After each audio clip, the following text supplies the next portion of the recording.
Today, I'm going to tell you the story of Britney, our little cute stray shop cat that showed up a few weeks ago and is currently in our mechanic shop with 5 kittens.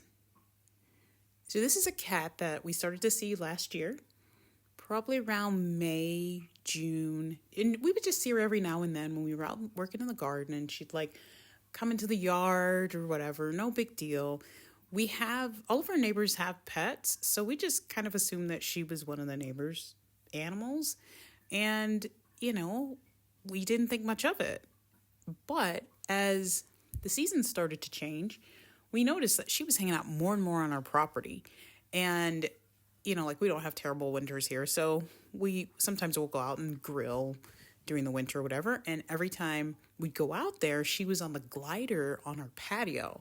Now, we like to keep our things pretty natural around here. So during the fall, we do not get rid of all our leaves. We use them for compost in the garden, and we leave some out on the grass because we know that it's hard for the animals that are around in the winter to find food. So this is a great yard for you to live if you're kind of like a stray animal. And I think that may be part of the reason why she was around. Also, our next door neighbor has a field that stretches out from his backyard. It's I think 2 acres. So that's a lot of open space where, there's fruit trees and things like that on it, but nothing else, like small shelters, but that's it. And we also have 2 outbuildings in addition to our house. So this is not a bad place to be. And my husband is not the best at locking doors. So there are times when you can get into these structures. And if you're a cat, ideal, right, for winter. So we see her more, and she always runs away. I know a couple months ago, my husband said, "Hey, there's a cat out here. She looks a little dirty. I think she may be a stray. Maybe we should, trap her, take her to the vet, make sure she's okay and everything. And maybe keep her." And I was like, okay, but we couldn't catch her. So I didn't see her for a while. And then she showed up about 3 weeks ago at the front window, then near our dining room. And she was in the window. One of my kittens, because we have 2 kittens, was in the window, and he freaked out. And I go to look, and it's this little cute, gray kitty. And she actually looks at me, and then she goes to the front porch like, "Hey, let me in." So it was kind of funny. But as she's walking away, I noticed that her belly is large. And I'm like, she is pregnant. So we start setting things up so that we can feed her and make sure she's getting enough water. And our goal was to trap her so that we could put her in a nice, safe place. We got a large dog crate. We just started stocking up on everything so that we could get a situation set up so that she could have her kittens here and be safe. And then we would foster the kittens. So we were all set to do that. She started showing up for regular feedings. We had an automatic feeder in the breezeway. So she would just come and eat and drink water. And she learned the schedule really fast. So I would see her at 6 a.m. in the morning, 2 in the afternoon, and 10 at night. So that was the pattern that was going on for a few days. She caught on super quick. And then one day, I didn't see her. I didn't know where she was. She didn't come back for her 10 o'clock feeding. And so I go searching because I'm worried about her. And I see that the shop door is open. So that we get bad wind sometimes at night, and the door will blow open. So I go in the shop and I look around, and I don't see her. But then I keep looking. I'm like, where is she? Where is she? And I find her in our Jeep. Now, my husband has a Jeep it's been under construction for several years now. And so, the top's off. You can get in there real easily, whatever. And it's in progress. Let's just say that. So I look in there, and, she's in the bottom of the Jeep. And I was like, oh, she's found a little shelter. And I'm like, oh, you know what? She's probably going to want to hang out in here. It's nice. It's warmer than it was. And we've had kind of a cold spring, so I could understand her wanting some type of shelter. I decided I'll just leave the door open. The shop is not the safest place, but she I was thinking she probably has been in here a lot over the winter because the door would blow open or whatever, and we wouldn't get up to close it until the next morning. So she probably is probably pretty familiar with it. So I left the door open. The next day, she comes around for feeding and everything. I'm like, okay, cool. But then that night, she doesn't show up. So I'm worried again, but I figure she's in the shop. She's probably in the Jeep. But then I looked and the door was closed. So what happened this time was she was in there, and I think that my husband must have closed the door, and she was in the Jeep. So he comes home that night and he goes out and he finds her and she's in the Jeep. And we're like, okay, cool. She's in the Jeep. Just let her do her thing. Leave the door open so she can get in and out for food and water. At this point, I know she is preparing to have these kittens, and we need to get her to the vet as soon as possible, get her all checked out, and get her all set up. So we make a plan. We're going to do that in the next few days. It was Saturday, so we were going to do it on Monday. I go out to check Saturday morning. I get up early. I had an appointment at like 9 a.m., and she didn't come out for food at 6. I had not seen her, that morning. So I went out and looked in the Jeep, and there she was with her kittens in the bottom of the Jeep. At that point, we're like, okay, we got all this stuff for her, but she likes the Jeep. We're not going to be moving her and the kittens immediately because she just had them. She's going to be protective of them, and we don't want to disturb anything, just let her do her thing. We'll take the water in there, take the food in there, get her litter box. Everything will be good. So we did that, and so far things have been really good. And this is not a feral cat. I can tell that by the way that she allows us to touch her. Like, initially she was hissing and all that stuff, but she had her babies with her.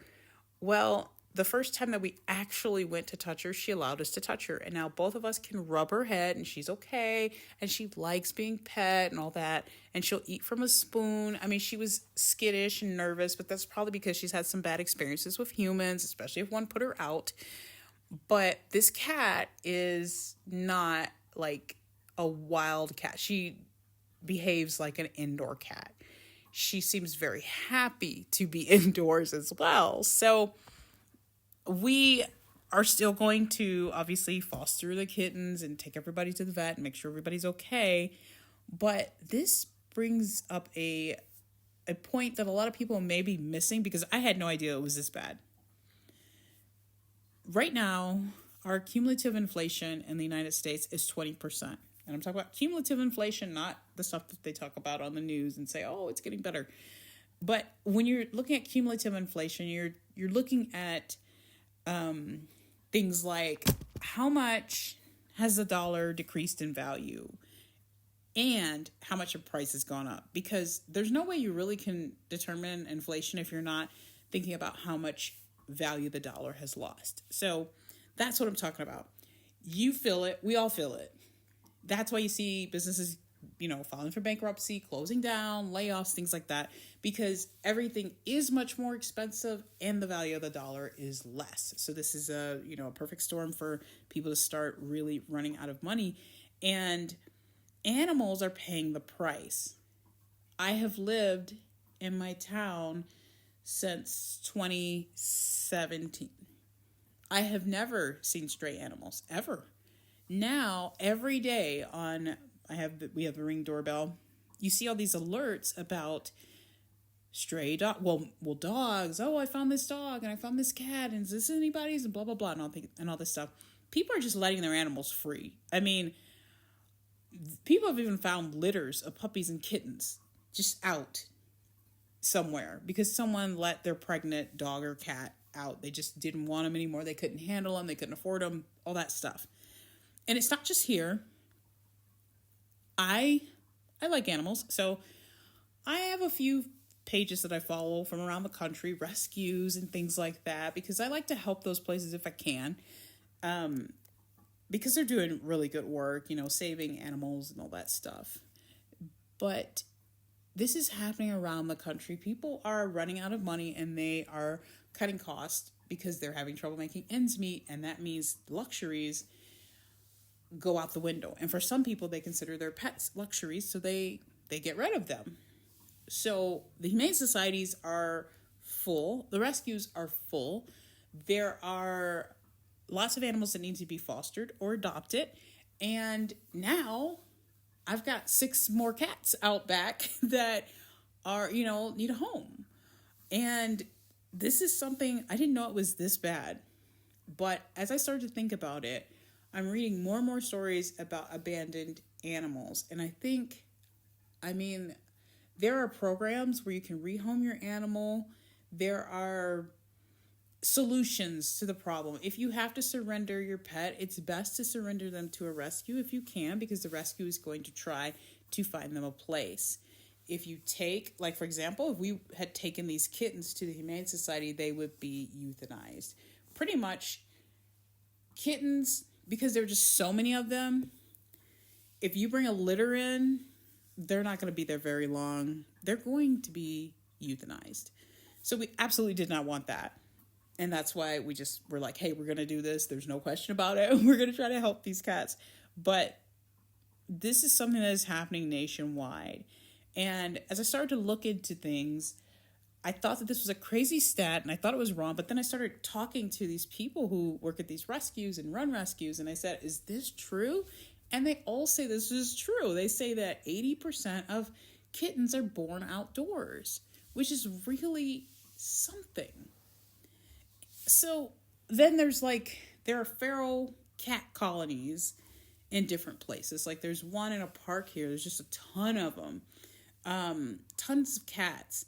And while cats can learn to fend for themselves outside, the more and more of them that are out there, the less likely they are to survive. There has to be a certain amount of food. It's more likely that they're going to get injured, hurt. Like I've seen 2 alerts on my Ring doorbell camera from a few towns over the past month where dogs have killed cats. Because these dogs, once they start roaming, what do? They form a pack and they're attacking stray cats and killing them. So, this is not a good situation. Not a good situation at all. So if you can foster or adopt animals, great. This is the time to do it. But if you have animals, let's just all make a pact to be responsible. If we can't afford the animal anymore or something happens, then we need to try to rehome them and find a way to make sure that they are passed on to someone who they are a better fit with, instead of just letting them loose. It's really not okay to do that. And like I said, if you have a dog, you don't want the dog anymore and you set them loose, they will form a pack of other stray dogs. This is something, when I was a child, one of our cats was killed by a pack of stray dogs in Detroit. And if you keep up with news in Detroit, you'll know that people getting killed by stray dogs in Detroit, it's not that rare. Kids riding their bikes getting snatched by packs of dogs, because these dogs they're generations into being stray dogs. So they're no longer domesticated and they need to survive. So they are hunters and they hunt little kids. So just be very mindful of what is going on with the animal situation. Of course, there's a people situation too, which I'll talk about in another video because I have a plan for that too. But I wanted to tell this story because part of the problem is that a lot of people are getting their animals online now. And I know I do everything online. I did find my cats online, but I got them from a rescue. I'm not talking about that. I'm talking about people who they go on Facebook Marketplace or they go on their local news station classified ads or whatever. And there's somebody who's like, hey, I got a litter of kittens, or I got a litter of puppies, and they buy from that person. Often they're buying so for example, the shelters around my house, they have a ton of young huskies, okay? So people will buy these dogs, these breeds of dogs that they think, oh, they're cool looking or whatever. And they have no idea what these breeds are like on a day-to-day basis. So there are a ton of huskies in the shelter system right now. There are a ton of golden doodles. Why? Because doodles, they're so cool, but they have a lot of energy and you need to be ready for that. And a lot of people are not. So where would you be getting those dogs from? Generally, you're not going to, although now you can go to the Humane Society or the shelter to get them. You're getting them from people who are like private breeders and things like that. And you don't know what happened to that dog before. I'll tell you a quick story about a quote unquote breeder that I know, or at least knew. This person was breeding dogs and, selling them for a lot of money. Golden doodles, selling them, like hotcakes. So was constantly breeding the dogs. And then there were rumors going around that this person was keeping the dogs in kennels, like the puppies were just kind of locked up all the time. They weren't really socialized, and people were adopting these dogs and wanting to return them. They weren't able to return them, so they take them to the Humane Society or a rescue. Well, come to find out, this person was not like a licensed breeder or anything. It was a puppy kennel, like they were just basically breeding these dogs. When they had puppies, the dogs and the puppies were in kennels, and then they would post pictures online and people would buy them for thousands of dollars. I mean, craziness. And this was a person who was not setting up a situation where the dog is going to be good with people. The dogs didn't like people because they were being mistreated. So that's another risk that you run when you adopt online. You don't know what you're getting. You don't know what type of environment the dog has been in. Now, of course, you can go see, like they can make it look nice for when you show up. But it is a little bit more dangerous to just randomly adopt animals online from strangers. It also means that you are going to have to take the responsibility to get the animal spayed or neutered. And that's not cheap. And it also is a hassle, right?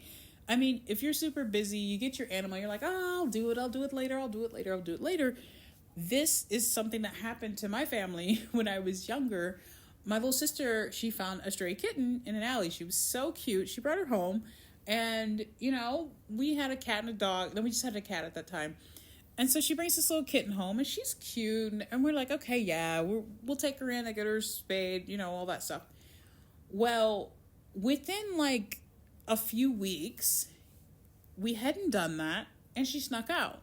She was out for one evening, and she came back pregnant.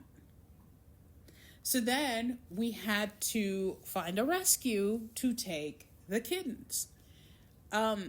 This happens a lot. People will get kittens and they don't even realize that like a kitten starts to be able to get pregnant pretty young.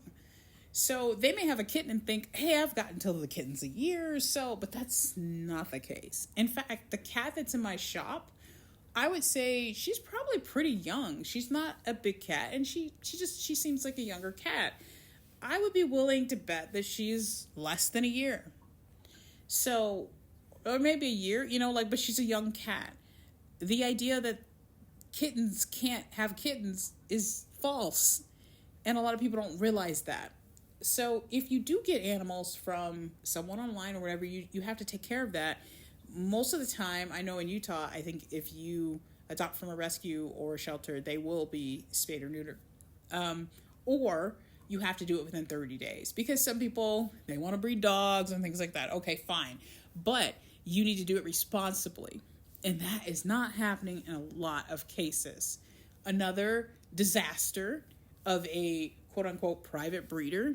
There was a woman who was posting on the neighborhood app. And she was posting constantly, okay? Really kind of annoying. I have puppies. I have puppies for sale. I have puppies for sale. I have puppies for sale. And nobody's biting, right? Then, after the I have puppies for sale post, she starts to post that she is collecting money to take her dog to the vet. Why? The dog is sick. She can't afford to take the dog to the vet. Then... a few days after that, she's posting, now my son's dog is sick too. I need money. Please donate. Please. I want to take these dogs to the vet. A few days after that, her son's dog is dead. And all the while, she's still posting about adopting out these puppies. And that's when someone said, whoa, whoa, whoa, whoa, whoa. You've got a dog that just died and a dog that's sick, and you have puppies that you're trying to adopt out. Have you had those puppies checked out? And of course, she never answered that. But what I can tell you is that we ended up having an outbreak of the parvovirus in the Humane Society here in my area, and it made me think, like, did she get a dog from there and maybe try to sell it or something like that? Like, you just don't know. She wasn't very forthcoming when people were asking her questions. So if someone had gone over to adopt those dogs, especially if they had other dogs, it could have been a disaster, like really heartbreaking.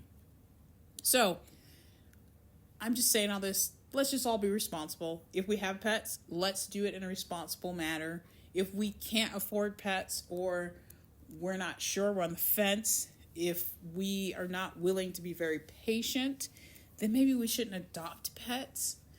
For example, we have 2 kittens. One of them is really chill, really mellow, but his brother is wild. Okay? He's wild. And we have to work with him. We've had them since December.